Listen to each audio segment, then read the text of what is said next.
1 Kings 21. Sometime later, there was an incident involving a vineyard belonging to Naboth the Jezreelite. The vineyard was in Jezreel, to the palace of King Ahab, king of Samaria. Ahab said to Naboth, "Let me have your vineyard to use for vegetable garden, since it's close to my palace. In exchange, I will give you a better vineyard, or, if you prefer, I'll pay you whatever it's worth." Naboth replied, "The Lord forbid that I should give you the inheritance of my ancestors." So Ahab went home, sullen and angry, because Naboth the Jezreelite had said, "I will not give you the inheritance of my ancestors." He lay on his bed sulking and refused to eat. What a brat. His wife Jezebel came in and asked, "Why are you so sullen? Why won't you eat?" He answered her, "Because," I said to Naboth the Jezreelite, 'Sell me your vineyard, or if you prefer, I'll give you another vineyard in its place.' But he said, 'I will not give you my vineyard.' Jezebel, his wife, said, This is how you act as king over Israel? Get up and eat. Cheer up. I'll get you the vineyard of Naboth the Jezreelite." So she wrote letters in Ahab's name, placed his seal on them, sent them to the elders and nobles who lived in Naboth's city with him. In those letters she wrote, "Proclaim the day of fasting and seat Naboth as promised in the place among the people." Hey, did you give up on that door? Did you give up? Okay.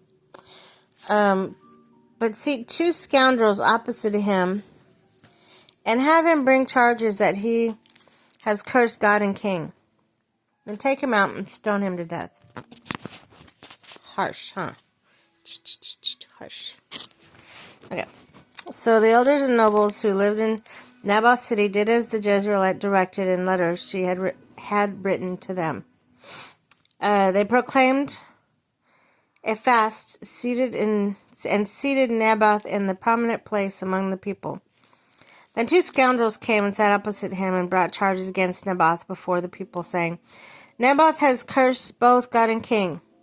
So they took him outside the city, and guess what they did? What's he? They stoned him to death. Surprise, surprise, huh? Then they sent word to Jezebel. Yes, they did. Okay. As soon as Jezebel heard that Naboth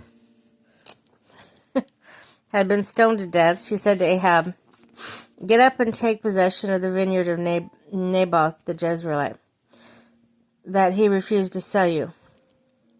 You just get away. Okay. I get in my Bible. Okay.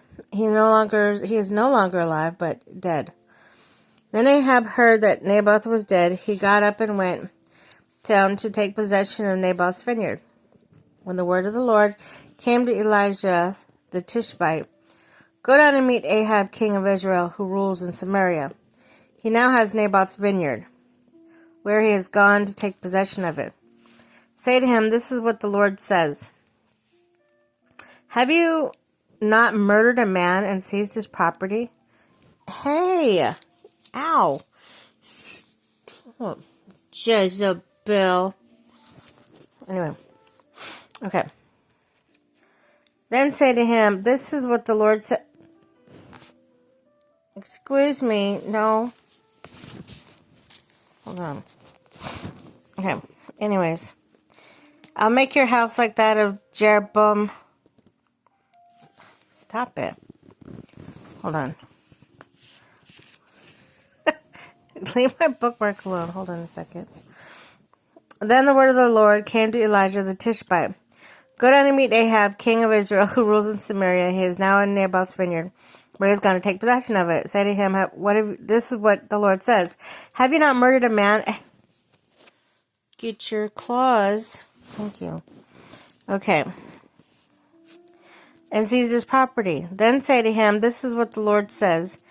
In the place where dogs licked up Naboth's blood, I will lick up your blood Yes, yours. Ahab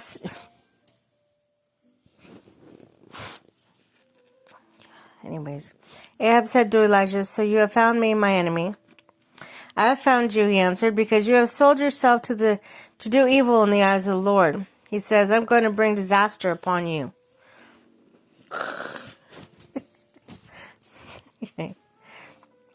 I will wipe out your descendants and cut off Ahab, every last male in Israel, slave or free. I will make your house like that of Jeroboam, son of Nebat, and that of Baasha, son of Ahijah, because you have aroused my anger and have caused Israel to sin. Also concerning Jezebel, the Lord says, dogs will devour Jezebel by the wall of Jezreel. Dogs will eat those belonging to Ahab who die in the city, and the birds will feed on those who die in the country. There was never anyone like Ahab, who sold himself to do evil in the eyes of the Lord, urged upon by Jezebel his wife. He behaved in the vilest manner by going after idols like the Amorites, and the Lord drove out before Israel. When Ahab heard these words, he tore clothes and put on sackcloth and fasted. He lay in sackcloth and went around meekly. When the word of the Lord came to Elijah, the Tishbite. You stop being mean. Have you noticed how Ahab has humbled himself before me? Because he has humbled himself, I will not bring this disaster in his day, but I will bring it on his house in the days of his son.